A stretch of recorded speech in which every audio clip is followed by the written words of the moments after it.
All right, y'all. Welcome back to another edition of Collector's Market Watch, where we talk about all things Lorcana from a collector's perspective. That means chase cards, sealed product, and promos.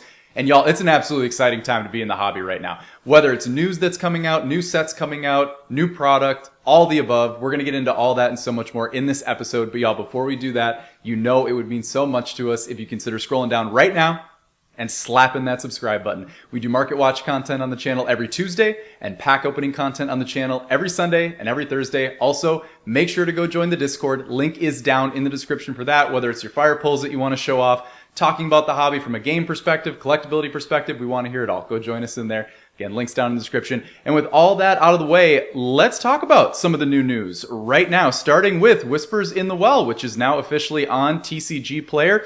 Looks like the pre-orders for that have started, and we do have a few listings coming out here. It looks like lowest verified right off the jump, about 155 coming in. And just as a call out here, also make sure to note that when we talk about from a pre-sale perspective, even if you did want to go and buy these or like pre-order these from that perspective, just know it's not going to be the LGS release like the local game store release. It's going to be the retail release, right? So your Targets, your Walmarts, etc. That's when that is going to ship to you, not get to you, but ship to you. So just make note of that. But also as a call out, y'all, it's very interesting because as we look at this, as we look at Whispers from a product perspective in terms of like where we're setting the market right now, setting it around $155 for that pre-sale listing. Again, that can jump all over the place. And as we always call out to make note, don't buy this, like wait on this. Don't purchase this right now. Obviously, as things start to get closer and closer, set and product should start to sag a little bit in price. And we did notice that with Fabled as well. And just as a call out, so to do like a little bit of an experiment or a little bit of like a comparison from Whispers to Fabled, which is fair because presumably Whispers is going to have the similar rarity, rankings from like iconics all the way down to commons, etc. as Fabled did. I mean, I don't think that it would be assumed that there's not going to be iconics in there. As of time of this recording, we don't have confirmation of that, anything like that. For all we know, there could be 2 iconics, 4 iconics, 0 iconics, but I would imagine the iconics with Mickey and Minnie were such a massive success, or are continuing, currently to be such a massive success. I wouldn't assume that that's going to go away. That being said, like obviously we'll see, time will tell, but obviously they did so much to roll this out in terms of bringing in the epics, the iconics, like we asked for it, kind of some, sandwiched, side by side with that enchanted rarity, bringing in something that's something that's a full art but pullable, and then also something that's like even crazier to pull, like your 1 in a million moonshot type chance. Like it's been so unbelievable, like the overwhelming hype and positivity around Fabled. I'd be shocked if they went away from that, but at the same time, we do need to still get that confirmed. However, looking at the comparisons, let's just take from a trove perspective. We see Whispers in the Well here coming in. It looks like market price is going to be set around $90, but at the same time, when we look at that again, coming in and looking at lowest verifieds of, $89, $90, things like that, that was around what the Fabled Trove boxes were. I do recall them starting at pre-sale prices and pre-sale order listings of like $90. Now coming in and looking at the Fabled Trove boxes, we see that they're coming in around $60, and it might even be a little bit less than that. Actually, it's a little bit more than that, $66, but the argument still holds true. They will sag down. They will. Right, as more product starts to get marketed up, thrown into circulation, you will start to see that price naturally coming down. They're just trying to have you they're just trying to pull you into the FOMO as always. But it is nice to see that from the perspective of, okay, our first sort of new beginning of Fabled, like almost like a grand reopening of Lorcana, if you will, because now of course we're looking at things so differently in terms of the way the sets are constructed, reprints, etc. I do think that for it to be running in parallel from Whispers to Fabled makes a lot of sense, and it's good to see that they are doing that. Now, from the perspective of the booster box, considering the fact that it started out around that 155 mark, the booster box for Fabled has gone up in price, right? Like looking at this rolling month and going, absolutely floating up in price. And obviously this does go to show that the set is a massive success. Yes, it's coming in market price of $169 and lowest verified is coming in around $175. As much product as there is, it's being bought up. It's very, very, very liquid from a sealed product perspective. Really, it's just a matter of, if there's like big time buyouts or something like that, like if someone came in and bought up like all of these like from top down, you might start to see where it's like, okay, you need to go and look down for a set coming in at like, on page 2, coming in at like $200 or something like that. I don't think you're going to see it pop up and balloon up into that stratosphere. Also because there is that confirmation that we're going to get that second wave of prints that are coming out that are part of sort of the overall printing of Fabled. So you do have that critical event that you're working with, but at the same time, it's a beautiful thing to see that the set is holding its weight above MSRP, especially being that contemporary set, that main set that is now out, currently, and that is the current hype that we have to work with. Really impressive to see. I mean, from overall, looking at, I was looking back at pretty much every single booster box in Lorcana. I believe right now, if we start here with first chapter and work our way down, you see first chapter coming in at market price of $240 in the little green. Obviously, that's what we want to follow here. Looking at Fabled coming in here, you have $170 for that. We'll skip over Whispers, and then you see Floodborn coming in $149, $150. Those are the three sets that are over, over 100, let alone 150. Then you start to work your way into something like here, like Shimmering Skies. We start to see that now we start to cross underneath that $100 threshold, and then Reign of Jafar, which honestly that might be a little bit underneath my picture. We'll scroll up and show you that there. But like then Reign of Jafar coming in at mid-90s, Azure at Sea, Arcasia, so on and so forth. But very impressive to see that Fabled is already, the number 2 set from a sealed perspective in Lorcana, even outpacing Rise of the Floodborn, which I would assume very quickly is going to turn around and be sort of that next set that we look at as like, man, they ain't going to print any more of that, right? Now granted, I do still think that there's pathways of finding that, whether it be in like the Lilo Stitch gift set, or obviously there are still like troves out there, blisters, things like that. Like I still think like it's possible to get your hands on that right now, but I do think that that's very quickly going to turn around and be like that next set behind first chapter that, at some point it's inevitable. It's going to be like, hey, we're not making any more of this. Now, that being said, when it comes to the following set, which is Into the Inklands, it is well known that set, especially as it's been scattered across the U.S., was printed into absolute oblivion. So don't be surprised if there's almost a little bit of a bucking of the trend as we get into the Inklands. But no, honestly, for Fable to be outpacing Rise of the Floodborn is extremely impressive. I do think it's natural that you're going to see some regression as that critical event happens here. I would imagine the next couple of weeks where you start to see that second print wave come out. DLC's happening, Milwaukee, right? You probably see some of those on prize walls, things like that. Just more product in circulation to be able to start to flood the market, to start to be able to make things a little bit easier to get, which makes the demand go down, which makes the price go down. It's only natural. But very, very impressive there from Fabled, assuming that Whispers does the same thing as Fabled. We're talking about like the idea of some reprints. I don't know that you're going to see as massive of reprint from that perspective with Whispers as Fabled. We have no idea, but assuming that we see, what was Fabled? 90%, 80 to 90% reprints. If we see something even in that realm or a little bit lower, the cards that they printed that were the new, like original cards from Fabled are performing fantastic. So, you're talking about the new, like some of the enchanteds, like the Dumbo, the Lilo, the Scar, Circle of Life, and so on and so forth, like all the way down, like really, really, super impressive.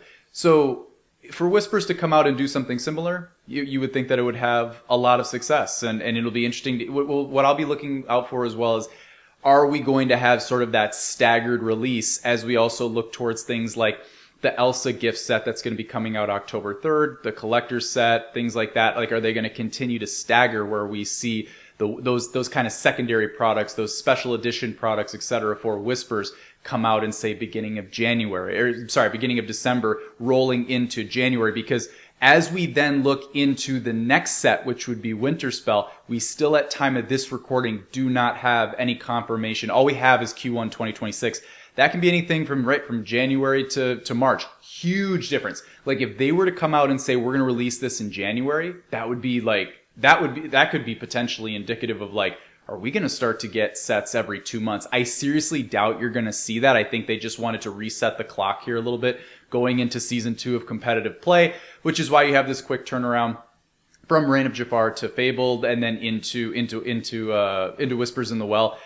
Hey, I'm optimistic that maybe we get every 2 months. That would be absolutely insane. Like that would just continue to drive hype. But at the same time, as fast as you pop it out, you got to keep making it as well, right? So I would expect we're going to see something like in that February-ish timeframe, maybe like even late February. But time will tell on that. That's all speculation. It'll be super interesting to see. But it is cool to see that the Whispers product is out there and it's in, it's at least giving us some of that hype and some of that FOMO, because as quickly as we've gotten acclimated to Fabled being out, it's only been out in retail stores for a couple of weeks, we already have the next set. That is wild, and that is continuing to keep everybody just gripped to the different news and different types of content, different types of products that are coming out. Super, super, super exciting. Okay, going in quickly and talking just about how the individual cards are performing within Fabled.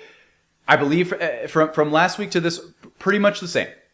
From an overall macro perspective. Here's what I'm talking about by that. We have two types of cards. I'm going to just take Hades, Infernal Schemer. I could take multiple different cards. I could take the Dumbo. I could take the Bell. I could take the Lilo. I could take a few different cards. But for the Hades Infernal Schemer, we'll set the stage here. Obviously, we got, it's honestly still, it's trying to kind of hold that weight in that upper 200 area, trying to go into, honestly, even almost 300. Card just continues to absolutely float in price, which is super, super impressive. And a couple of verified listings coming in here, looks like at time of this recording, high 200s, maybe low 300s, something like that. Card is very liquid, continues to sell. Reason being is because the card is very playable. Even in first chapter, if you pull the legendary of it, I believe Cold Foil's still going for $30. Regular of it's still going for $20. And even in Fabled, pulling that card in Fabled, the reprint's $15. So the card is doing really, really well. And that's pretty much what you're going to see across the board as we look at all of the different individual enchanted. So really basically what's drawing the line in the sand right now. It's not an exact science, but at time of this recording and this week, at least what we're going to go off of is we're going to go off of the actual sealed booster box for Fabled. A sealed booster box right now going for about $170. If you are clearing that $170 threshold with those individual enchanteds, that most likely means that you have an enchanted that is either extremely playable and extremely needed in those sets, or you have the card that continues to just baffle and just make all of us collectors smile inside, which is gonna be the Winnie the Pooh Honey Wizard right here. But for every other card, you look from left to right, you look like the Dumbo, the Hades, the Bell, the Lilo going underneath the Scar. If you are playing a steel deck, you most likely have Scar and Lilo injected into it. If you're playing a Blurple deck, you most likely have Dumbo, Hades, Bell, more than likely, you are playing those cards if you are running those ink combos, right? It's just most likely what's going on, and people want to max rarity their decks. And everything else, pretty much is just a nice to have. It doesn't mean that they're not playable. I've heard of plenty of decks that are playing, for example, Max Goof, etc. But for the most part, when we look at what is really that upper echelon, it is the cards that are the playable ones, and the playable ones right now are clearing the booster box. So you have a booster box that just for thought of this, you have a booster box that's doing above MSRP only a few weeks into full release, and you even have multiple outs that pull your value back. Because honestly, I haven't even scrolled up. We're not even talking about the iconics right here, the Mickey and the Minnie. So you have 1, 2, 3, 4, 5, 6, 7, 8,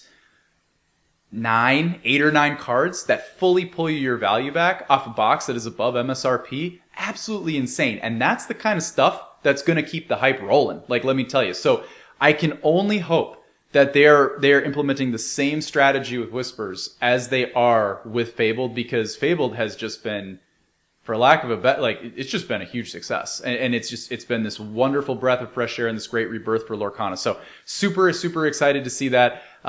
Do want to quickly close out and just talk about both of the iconics for a second, just to talk about how things are standing there. Look, when it comes to the iconics, every new update that you would ever see from someone like myself or another creator who's posting about this kind of stuff, every update could bring about a whole different wrinkle or chapter to what's going on with this rarity. We have never seen anything like this in the hobby, and it's going to be fluid. It really is.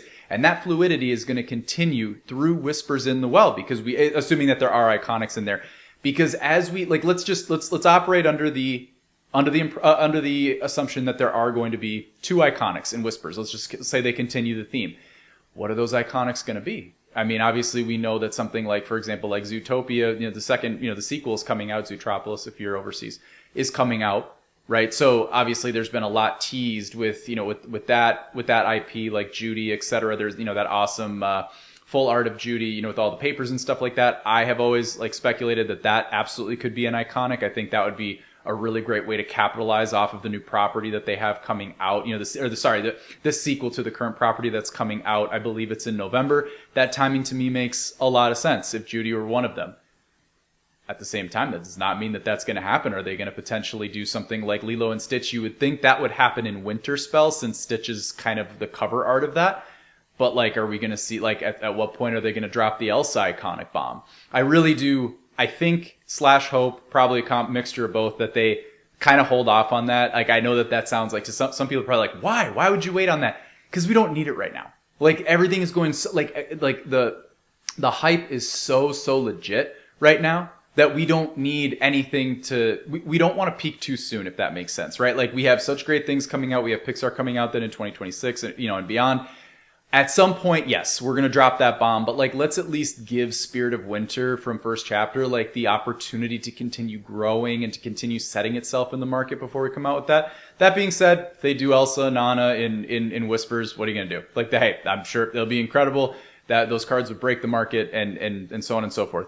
Looking back at the Mickey and the Minnie though, so for the Mickey coming in here, the card is all over the place right now. That's kind of the closest. That's kind of the cut and dry of it.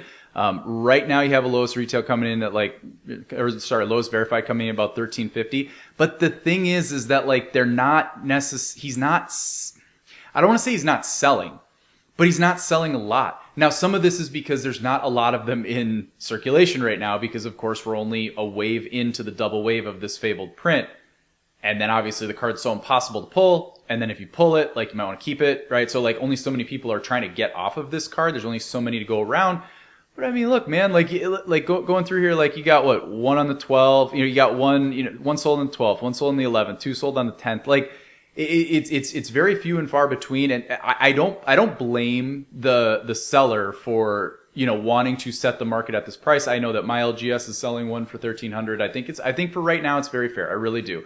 But needless to say, there's just too many there's too much data that would point to the idea that if you can wait on this card, you should wait on the card. There's so again. Assuming, I think we talked about this maybe with Ariel a week ago, the Enchanted from Fabled, there's no, you have nothing to lose by having that critical event take place of, again, whenever the second wave comes, whether that's October 3rd or whatever that might be.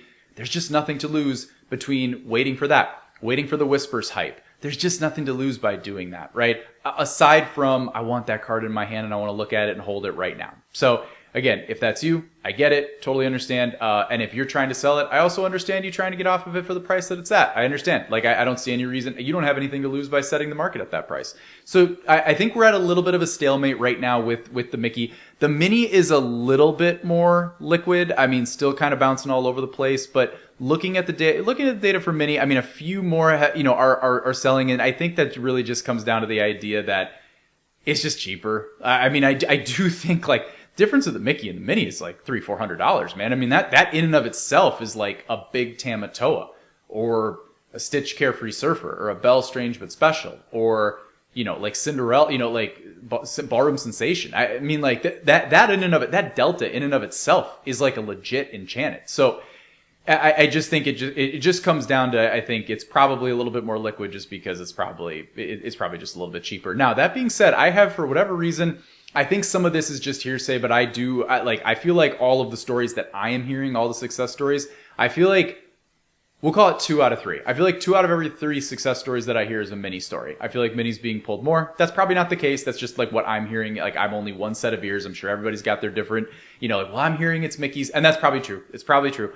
But I do think that if that is true, that delta from 800 or 900 to 1300, bro, that is way too wide of a delta. I think it keeps pointing back to the idea of especially for the Mickey, just wait, man. Like if you can wait. If you got to do it, I understand. I respect it. And honestly, for what we do on the channel, don't be surprised if I come flashing a Mickey on the channel at some point on a Sunday or a Thursday because, we just want to be able to show it off for content. But no, if you're someone who's like trying to be disciplined about the budget and the wallet and things like that, I'd say wait on it. But y'all, that's going to do it for this week's episode of Market Watch. Make sure to like, comment, and subscribe to the channel, and we'll see y'all on the other side.